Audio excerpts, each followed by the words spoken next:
não é? A tragédia que assola aí o estado do Rio Grande do Sul. Já tem 9 mortes confirmadas, né? Esses 90, né? temporais.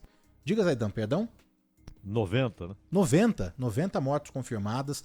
90 mortes confirmadas, os temporais que atingiram 80% das cidades, não é? E todos os acontecimentos agora a gente vai descobrindo aos poucos, não é? Como por exemplo, que Porto Alegre não investiu um real sequer em prevenção a enchentes no ano passado, 2023, né? Mesmo com todo o departamento que toca ali, que cuida da lojinha, né, Zaidan?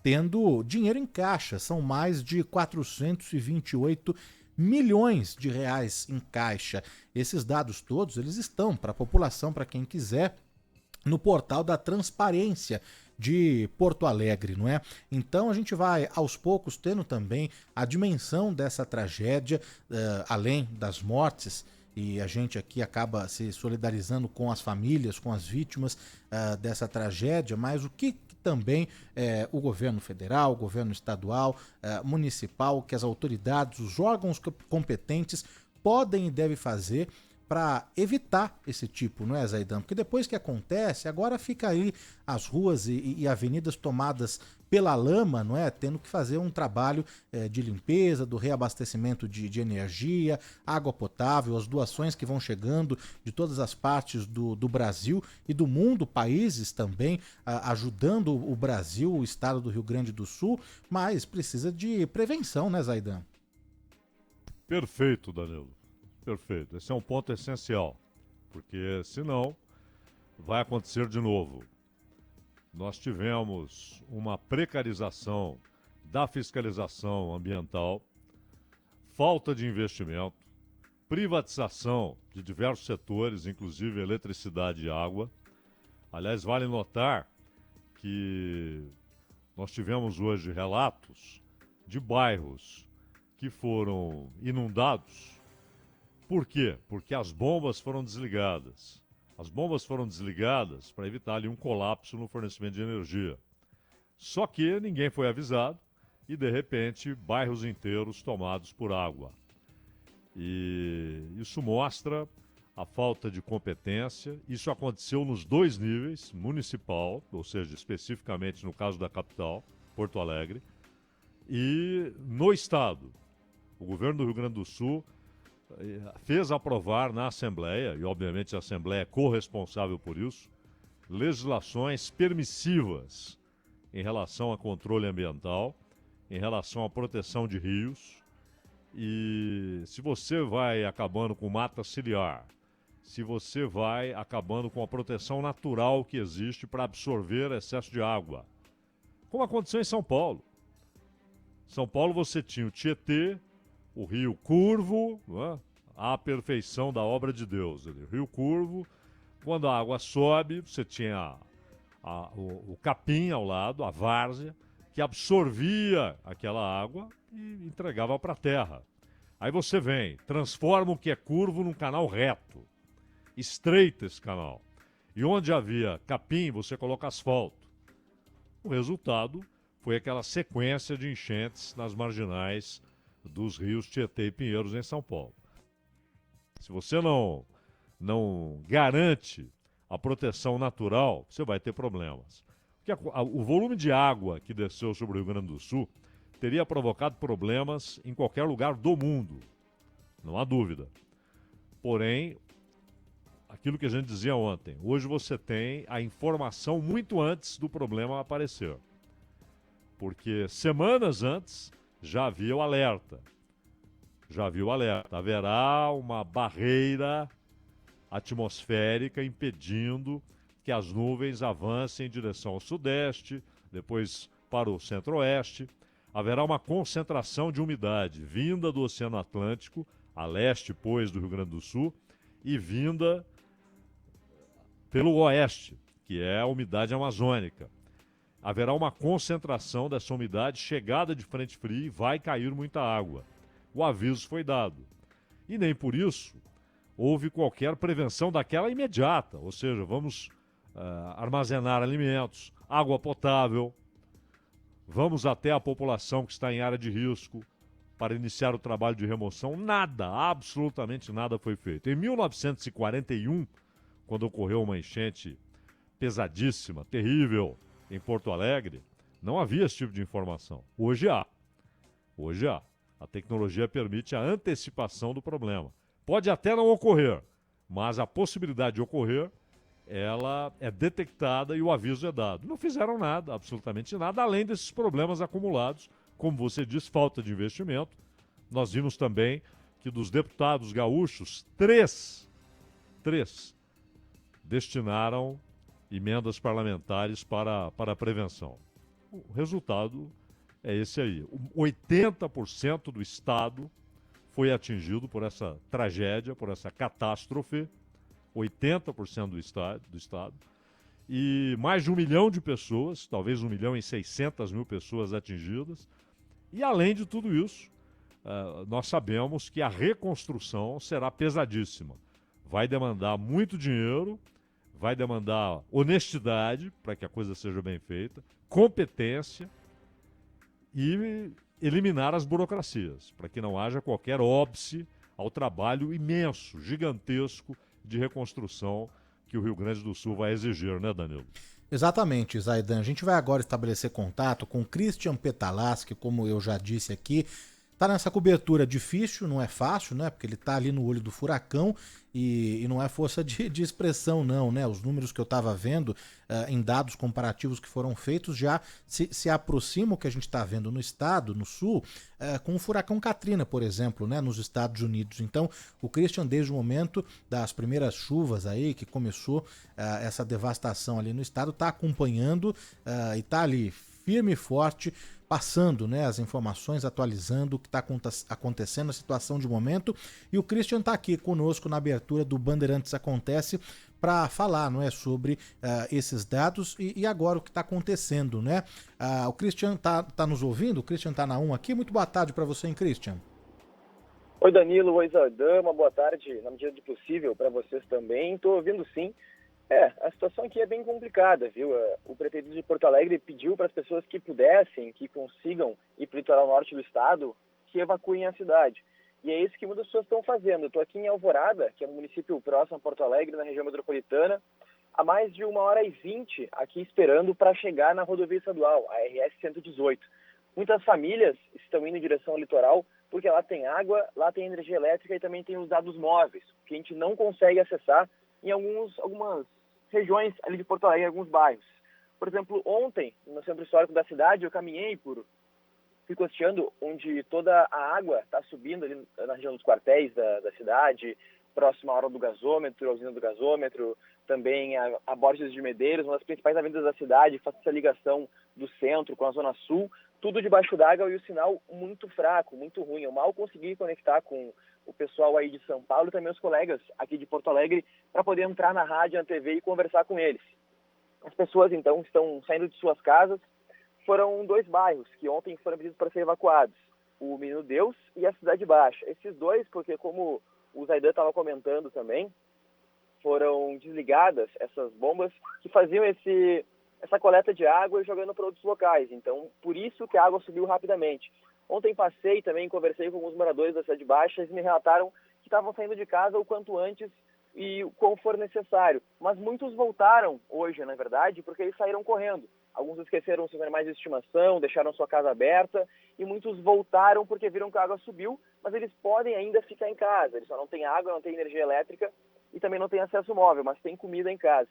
E muitos deles não querem voltar, não querem sair de casa de novo, só pegar suas coisas e trancar. Eles têm medo de possíveis saques aqui na região, que está acontecendo bastante em Porto Alegre e também em Canoas, que fica um município ao lado aqui da cidade.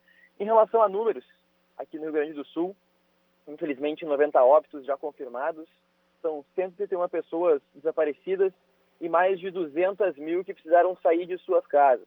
De acordo com a Defesa Civil aqui do estado do Rio Grande do Sul, são 397 municípios que reportaram danos e mais de 1.400.000 pessoas que foram atingidas por essas fortes chuvas.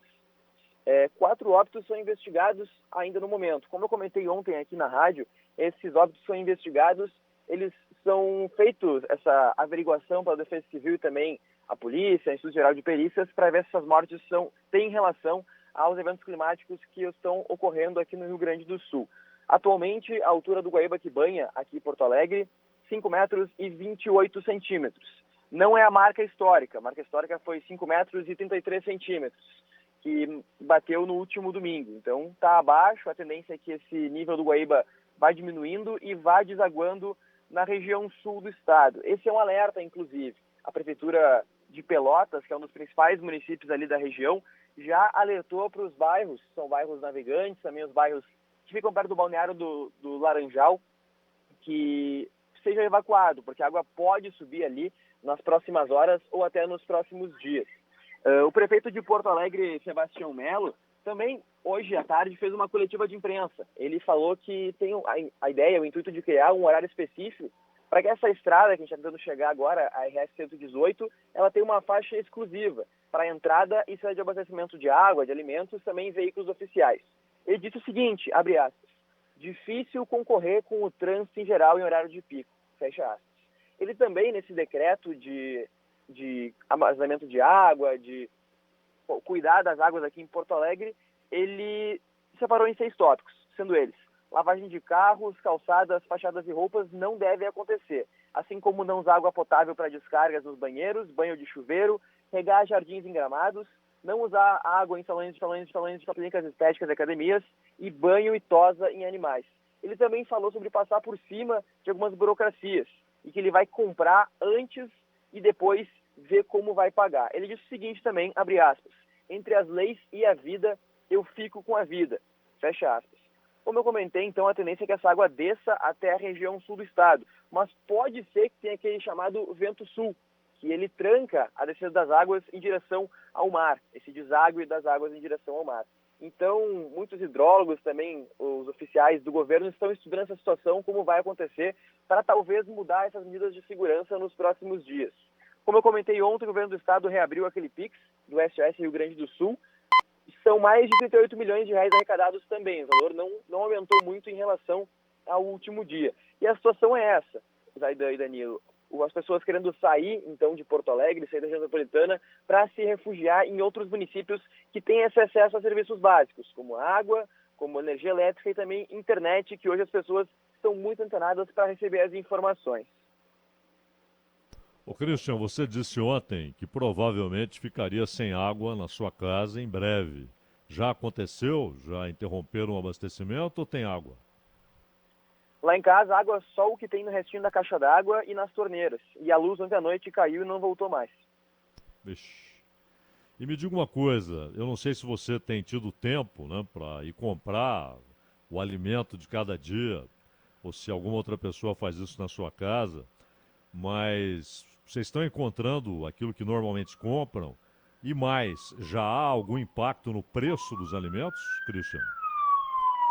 O preço dos alimentos em si ainda não teve muito impacto, não aumentou muito. A gente tem comprado aos poucos, a gente manteve a normalidade lá em casa, meu pai entende bastante essa situação que a gente está passando e a gente optou por seguir o normal, não se desesperar, não estocar água, alimentos e comprar o necessário para que sobe para todo mundo também, né? Se seguir esse trâmite normal que as pessoas fazem no dia a dia, sobraria para todos.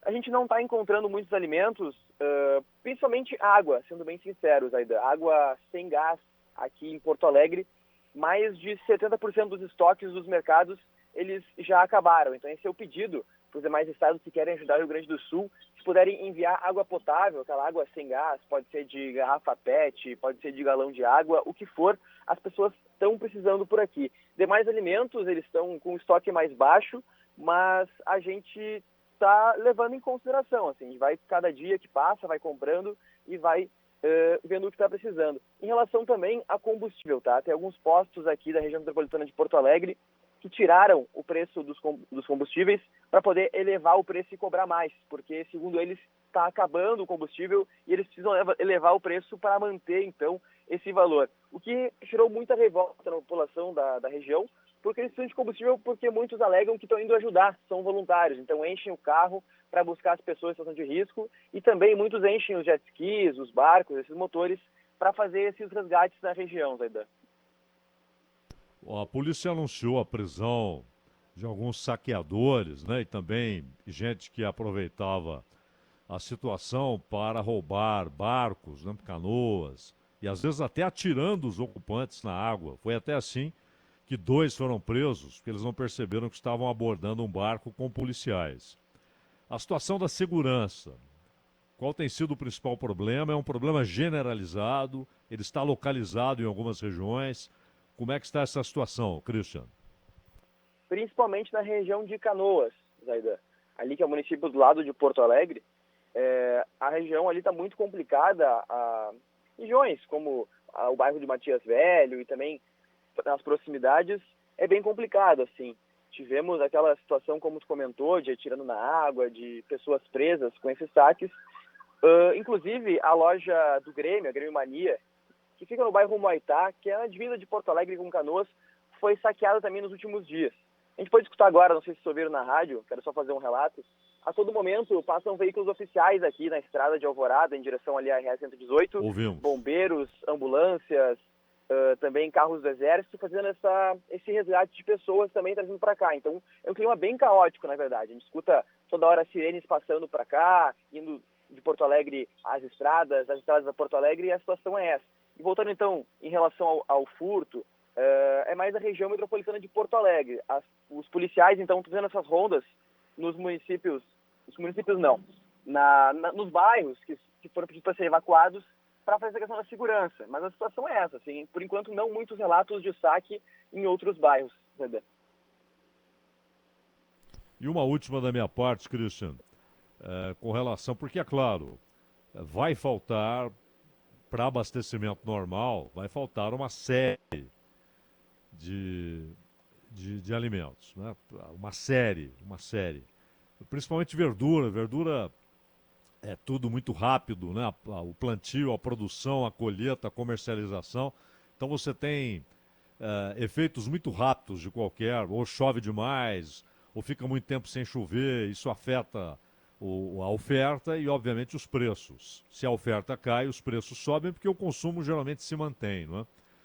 Você disse que, por enquanto, não tem notado um aumento significativo de preços, mas as pessoas estão com essa expectativa de que haverá uma pressão inflacionária, principalmente em alimentos, no Rio Grande do Sul, já que 80% do estado foi afetado, inclusive áreas produtoras, Christian. Sim. Conversei bastante com algumas pessoas também em relação... Algumas estavam saindo dos mercados, isso até na tarde de ontem, assim, fazendo suas últimas compras antes de evacuarem as regiões. Elas disseram que sim, que tem esse medo de que subam os preços. Inclusive, estava conversando aqui com o nosso motorista, Marcelo, estamos a caminho ali da RS, e ele me comentou que a Ceasa está abaixo d'água. A região onde tem ali as feiras de Porto Alegre, esse abastecimento do hortifruti da capital, então ali não tem como acessar, as pessoas não estão conseguindo comprar, ou seja, não está chegando naquela região esses mantimentos. E a tendência, então, a perspectiva das pessoas, da população, é esse medo de que os preços dos alimentos subam e justamente não estão conseguindo trabalhar, estão com medo de que não ganhem esses dias de trabalho por conta da enchente e que tenham possíveis perdas monetárias e dificuldade no futuro, porque pode aumentar esse preço dos alimentos e elas têm medo de não ter o dinheiro suficiente para comprar nos próximos dias. Christian Petalas. Da minha parte, parabéns pelo trabalho aí, Christian. Obrigado, Zaidan. Seguimos por aqui, viu? Desculpa aí te interromper, Zaidan, mas queria agradecer aqui ao Christian Petalas, direto de Porto Alegre, acompanhando essa tragédia, trazendo também o relato pessoal, né? Tudo que ele tem passado, ele e os familiares, desejar força aí, né? E qualquer novidade você aciona a gente aqui, viu, Christian? Muito obrigado, Danilo, também Zaidan, aos demais colegas da Rádio Bandeirantes de São Paulo. Aciono sim, assim que chegar, inclusive, na rodovia estadual aqui, eu entro em contato com vocês, mostro como é que está a situação, posso entrar até por Skype, mostrar na live como é que está a movimentação, como é que está os resgates também, e volto aqui na programação da rádio, viu? Um abraço. Obrigado, bom trabalho. Christian Petalas falando ao vivo, dando esse panorama aí da tragédia, né? A gente falava, né, Zaidan,